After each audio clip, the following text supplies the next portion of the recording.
Assalamualaikum warahmatullahi wabarakatuh. Salam hangat dan salam manis untuk semua. Saya akan menjelaskan suatu topik yang berjudul statika fluida.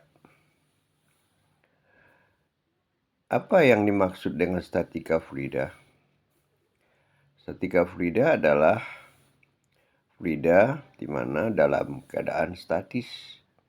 Itu yang akan dibahas di sini. Statis artinya fluida itu diam di dalam satu bejana, dalam satu tempat tertentu.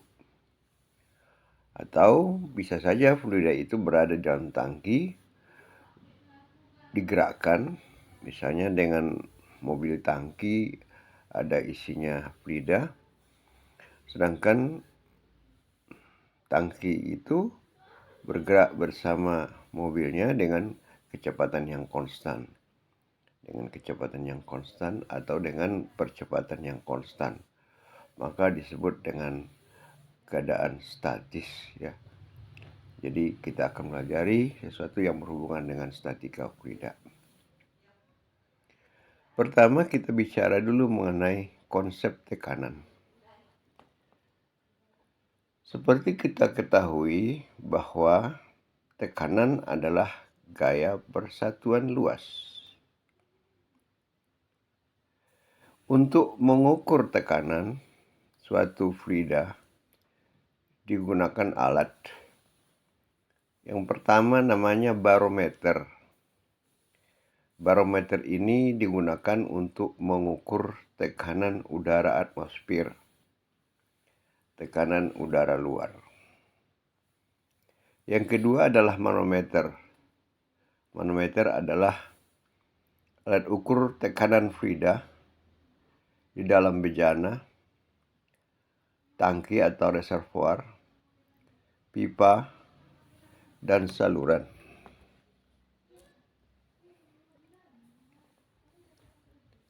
Jadi, barometer untuk mengukur tekanan udara luar, udara atmosfer, manometer mengukur tekanan fluida di dalam suatu bejana, di dalam satu tangki atau di dalam satu pipa. Satuan tekanan adalah ATM, singkatan dari atmosfer. Pascal ya, disingkat dengan PA, sama dengan Newton per meter kuadrat. PSI, pound per square inch atau LB per inci kuadrat. PSF, pound per square feet, LB per feet kuadrat. Bisa juga dalam satuan ketinggian permukaan cairan, misalnya milimeter, sentimeter, inci, kolom air raksa atau Hg. Atau dalam feet, dalam meter, kolom air atau H2O.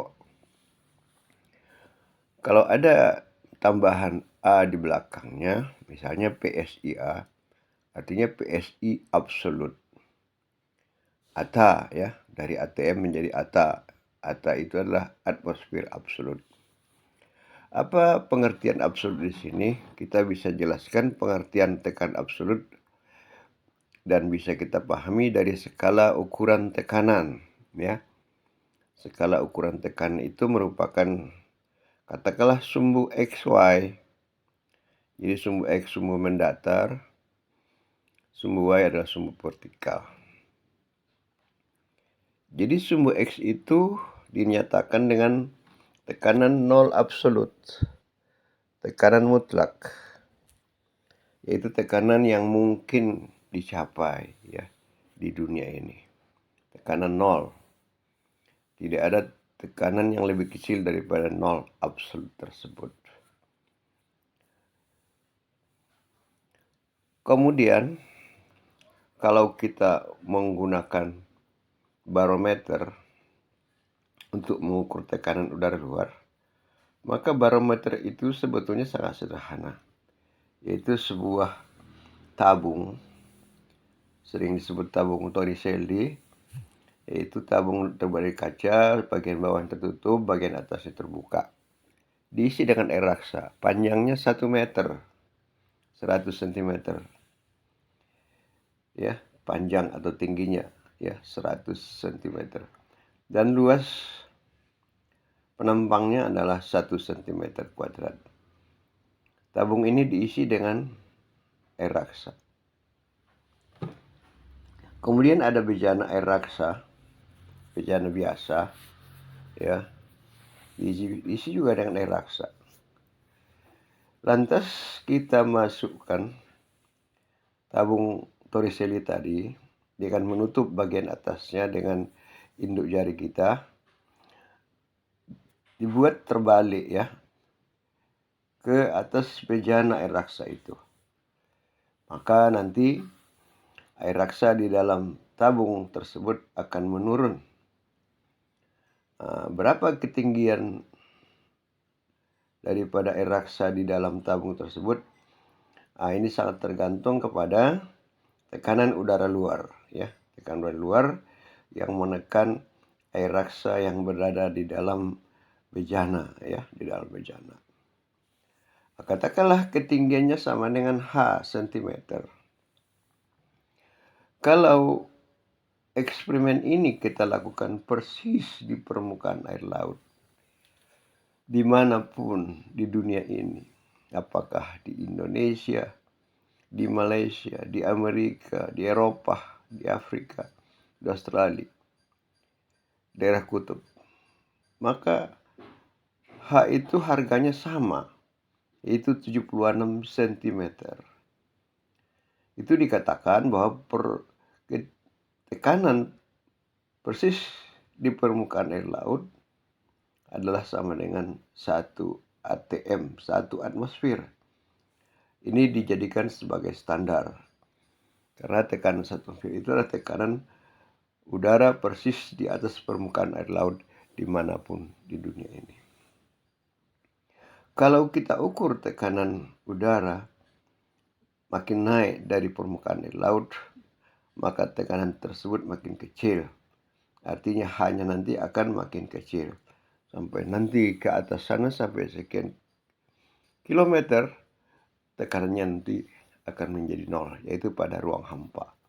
Itulah yang kita sebut dengan tadi tekanan nol absolut mutlak. Jadi tadi ada garis vertik mendatar, suhu X, kita nyatakan dengan nol absolut pada skala tekanan. Kemudian kita tarik garis di atasnya lagi, itu tekanan atmosfer standar yang sama dengan 1 atm, ya. Jadi nanti sejajar garisnya dengan nol absolut tadi, ini disebut dengan tekanan atmosfer standar. Jadi tekanannya itu adalah sama dengan tekanan udara persis di permukaan air laut. 1 atmosfer itu setara dengan 14,7 PSI, setara dengan 21.116 PSF, setara dengan 29,92 inci air raksa, setara dengan 33,91 feet H2O, setara dengan 760 mm atau 76 cm air raksa, setara dengan 101.325 Pascal, setara dengan 10,34 meter kolom air H2O. Kemudian kalau kita mengukur tekanan udara atmosfer, pastilah di bawah tekanan 1 atmosfer, ya, makin ke atas kita. Misalnya ini Medan, ya, nanti naik kita ke Sibolangit, tekanan akan berkurang. Naik lagi kita nanti ke Brastagi, makin tinggi, tekanan akan makin mengecil.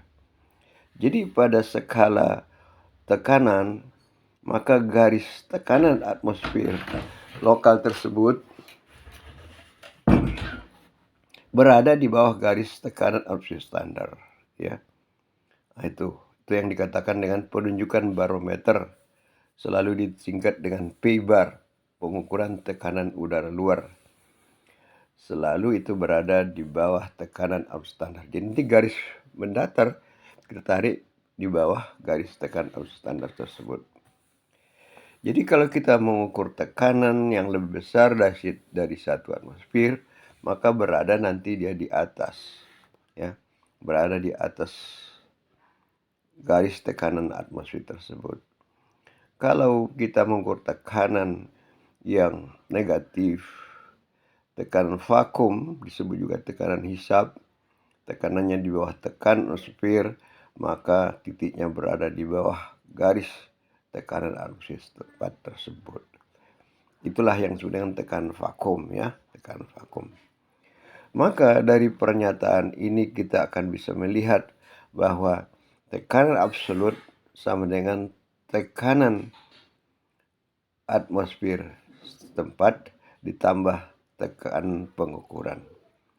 Jadi P absolut sama dengan P bar tambah P gauge. P absolut adalah tekanan absolut, P bar adalah pengukuran tekanan udara luar dengan menggunakan barometer. Sedangkan P gauge adalah pengukuran tekanan daripada suatu fluida di dalam bejana dengan menggunakan alat ukur manometer. Itulah kira-kira pengertian daripada tekanan absolut. Jadi barometer ini sangat sederhana sekali, hanya menggunakan air raksa sebagai fluida kerjanya, kita bisa mengukur tekanan di mana-mana. Sekarang kita bicara mengenai manometer. Manometer ini ada macam-macam. Manometer yang paling lazim digunakan adalah manometer Bourdon gauge, yang mempunyai skala pengukuran tekanan yang bisa dibaca langsung dengan memperhatikan posisi jarum penunjuk. Ini seperti yang saudara sering lihat, ya, di pinggir jalan ada nanti tukang tempel ban, ada nanti tangki tekanan udara, di mana di atas nanti ada itu kompresor. Di situ ada alat ukur tekanan, ya, pakai jarum penunjuk. Itulah yang disebut dengan manometer Bourdon atau Bourdon gauge. Di dalam alat tersebut ada pipa elastis berbentuk tanda tanya, ya, terbalik. Tanda tanya terbalik. Dan penampangnya berbentuk elips dihubungkan dengan bejana yang akan diukur tekanannya. Ujung pipa elastis ini akan bergerak sesuai dengan besar tekanan fluida dalam bejana dan menggerakkan batang bergerigi. Ya, ada batang bergerigi di dalam alat tersebut. Lalu batang bergerigi itu menggerakkan roda gigi pertama, ya.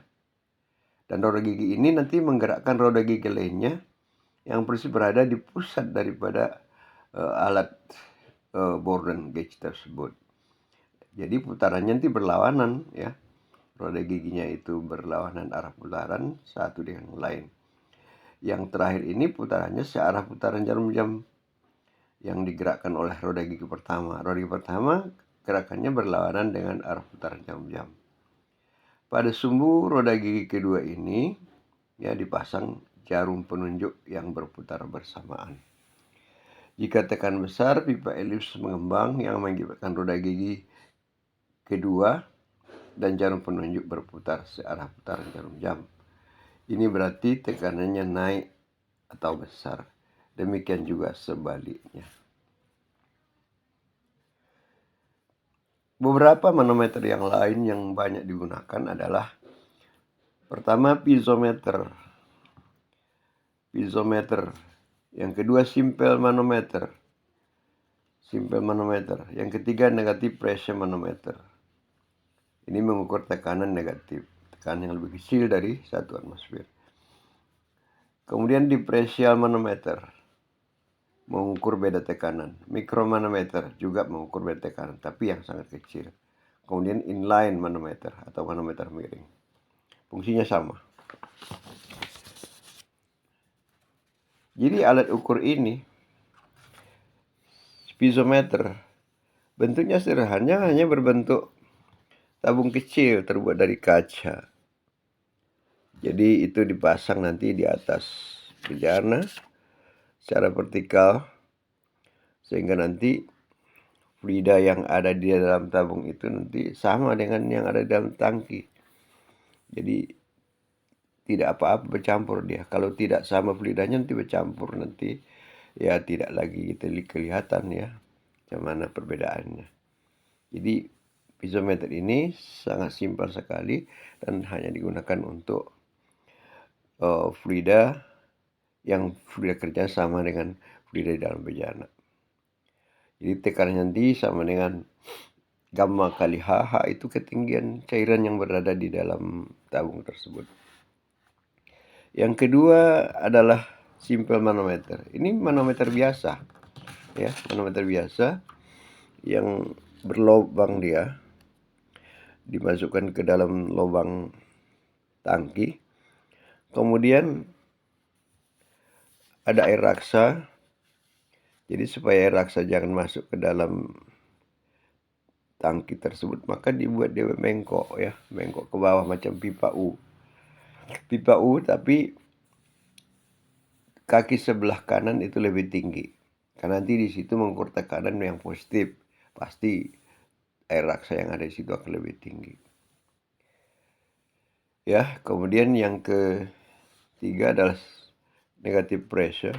Hampir sama dengan yang di atas simple manometer, tapi ini kaki yang sebelah kanan lebih pendek. Karena nanti di situ air raksa akan lebih rendah ya, akan lebih rendah karena tekanannya tekanan negatif. Kemudian berikutnya adalah diferensial manometer. Diferensial manometer ini ada dua konstruksinya, yaitu yang mana tangki yang akan diukur tekanannya itu adalah lebih rendah ya, satu sama lain, dekat-dekatan dia. Nah, yang berbentuk ya, nanti ini diferensial manometernya itu berbentuk pipa U yang terbalik. Pipa yang terbalik. Dan ukuran kakinya tidak sama. Jadi di ujung kaki itulah dipasangkan tangki yang akan kita ukur beda tekanannya. Jadi yang diukur di sini bukan tekanan, tapi ada beda tekanan. Ini misalnya di pabrik ada suatu konstruksi dua bejana berhubungan, kita buat untuk mengukur beda tekanannya itu. Berapa beda tekanan antara tangki A dengan tangki B. Nah, itu ada rumusnya. Dan itu tergantung pada ketinggian daripada cairan yang digunakan pada manometer tersebut. Kalau pada pabrik tersebut tangkinya itu agak berjauhan ya, maka digunakan konstruksi yang lain, konstruksi yang kedua. Nah, kalau yang pertama kan kalau pipanya dekat-dekatan. Kalau yang kedua ini pipanya jauh-jauhan, maka digunakanlah konstruksi yang kedua. Kemudian ada lagi manometer miring. Nah, jadi manometer miring ini sangat sederhana sekali. Bentuknya dibuat mereng dia, ya. Alat ukur apanya itu, tabungnya dibuat mereng, sehingga yang tadinya tegak itu ketinggian cairan kecil karena dimerengkan dia menjadi besar dia, ya, menjadi besar sehingga mudah mengukurnya.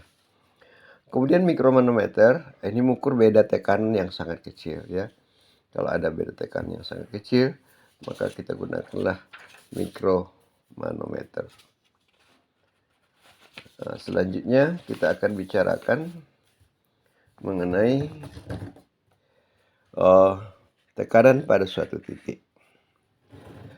Bagaimana suatu fluida dalam tangki? Nah, tekanannya itu dalam suatu titik seperti apa? Ya. Jadi berdasarkan analisa secara matematis bahwa tekanan satu titik itu adalah sama ya, ke segala arah. Tekanan pada suatu titik sama dia ke segala arah. Arah sumbu X, PX, arah sumbu Y, PY, arah sumbu Z, PZ. Maka PX sama dengan PY sama dengan PZ. Dan kalau ada arah sembarang PS ya, sembarang, maka PS-nya juga sama. Jadi PX sama dengan PY sama dengan PZ. Artinya apa? Bahwa tekanan pada suatu titik sama ke skala arah.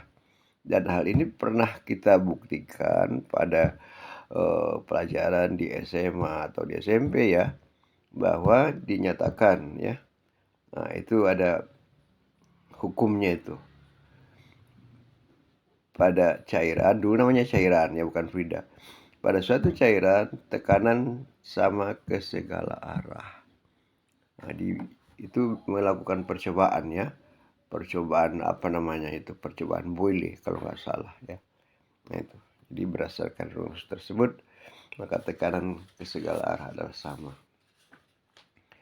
Nah, bagaimana tekanan dalam suatu fluida ya, yang kedalamannya tertentu? Kita tahu fluida itu, kalau kita makin ke bawah permukaan, makin ke dalam, ternyata bahwa akan terasa bagi kita tekanan makin besar ya. Tekanan makin besar kalau kita makin ke kedalaman tertentu daripada fluida tersebut. Maka berdasarkan hasil analisis secara matematis, bahwa tekanan pada suatu titik dalam fluida P sama dengan gamma kali H. Itu rumusnya, rumus dasar. P sama dengan gamma kali H. Misalnya dalam satu tangki, ada air, kita isi air. Kemudian kita ukur tekanan di dalam satu titik dalam tangki tersebut ya, pada fluida. Nah, jadi tekanannya itu ternyata adalah sama dengan P sama dengan gamma kali H. Itu benar. Jadi H itu adalah jarak antara titik tersebut dengan permukaan daripada cairan. Permukaan cairan kita ukur ke bawah berapa meter. Misalnya laut, kedalaman air laut misalnya 100 meter. Maka pada 100 meter kedalaman laut, tekanannya adalah sama dengan gamma kali H. H itu adalah kedalaman. Jadi dalam hal ini misalnya air laut itu harga S-nya, gravitas spesifiknya 1,02 ya. Air laut, air garam. Gravitas spesifiknya 1,02. Maka tekanan pada kedalaman 100 meter adalah sama dengan gamma air kali S kali H. Gamma air adalah 9806, kemudian S 1,02, kemudian kedalaman 100 meter. Jadi 9806 kali 1,02 kali 100 sama dengan 1 kali 10 pangkat 6 Pascal ya, atau 1 megapascal. Jadi tekanan pada kedalaman air laut 100 meter adalah 1 megapascal. Itu kalau kita mengukur fluida cairan. Nah, sekarang kalau kita mengukur misalnya di atas cairan itu kan ada udara. Makin ke atas seberapa tekanannya? Pada ketinggian tertentu, misalnya pada 2000 km, 3000 km. Misalnya ada pesawat terbang pada ketinggian 2000 km ya. 2000 meter ya, 2 km, 2000 meter. Maka kita sudah turunkan rumusnya berdasarkan variasi tekanan pada udara atmosfer dengan satu syarat bahwa tidak ada udara bergerak, tidak ada angin, jadi dalam keadaan diam ya. Udara atmosfer dalam keadaan diam. Kemudian kita menganggap keadaan adalah sebagai gas perfect, udaranya sebagai gas perfect, gas sempurna, keadaan diam, dan kondisi isotermal. Isotermal artinya adalah temperaturnya di mana-mana sama ya, atau mendekati sama. Maka kita bisa gunakan rumus tekanan pada satu titik pada udara adalah P sama dengan P0 kali eksponensial dalam kurung Y dikurang Y0 per P0 per rho 0 K ya. P sama dengan P0 eksponensial. Eksponensial artinya E pangkat sekian. Eksponensial 10 berarti E pangkat 10. Eksponensial A berarti E pangkat A. Jadi P tekanan udara luar sama dengan P0, tekanan udara pada permukaan air laut, ya. Eksponensial Y dikurang Y0 per P0 dibagi rho 0 K. Jadi sebagai contoh, ya, misalnya berapa tekanan dan rapat massa udara pada ketinggian 2000 meter di atas permukaan air laut. Jawabnya adalah, kalau kita ketahui tekanan udara di atas permukaan air laut 100 kilopascal dan rapat massanya 1,24 kg per meter kubik, maka tekanan pada ketinggian 2000 meter P sama dengan 1000, P sama dengan 100, P0 100 eksponensial 2000 dikurang 0, koordinat di pas permukaan air laut sama dengan 0, 2000 dikurang 0 dibagi 100.000 dibagi 1,24 dibagi 9,81. Hasilnya sama dengan 78,4 kilopascal. Ternyata tekanannya lebih kecil dari 100, ya. Jadi makin ke atas tekanan akan makin kecil, ya, seperti yang kita sudah katakan tadi. Dan dapat massanya rho sama dengan rho 0 kali P per P0, ya. Jadi hasilnya 1,24 kali 78,4 dibagi 100 sama dengan 0,972 kg per meter kubik. Inilah kira-kira bahasan kita mengenai statika fluida pada kali ini, yaitu kita membicarakan mengenai konsep tekanan, alat ukur tekanan, barometer dan manometer, dan beberapa jenis manometer yang biasa digunakan. Kemudian kita membicarakan mengenai variasi tekanan pada fluida, yaitu digunakan pada cairan digunakan rumus P sama dengan gamma kali H. Sedangkan pada udara ataupun gas digunakan rumus P sama dengan P0 eksponensial Y dikurang Y0 per P0 per rho 0 kali K. Inilah kira-kira yang bisa saya sampaikan pada hari ini. Dipelajari bagus-bagus dan lihat juga textbook supaya kelihatan gambar-gambarnya. Di sini kan kita tidak tunjukkan gambar. Demikian. Billahi taufiq wal hidayah. Wassalamualaikum warahmatullahi wabarakatuh. Salam hangat, salam manis buat kalian semua. Jangan lupa subscribe. Terima kasih.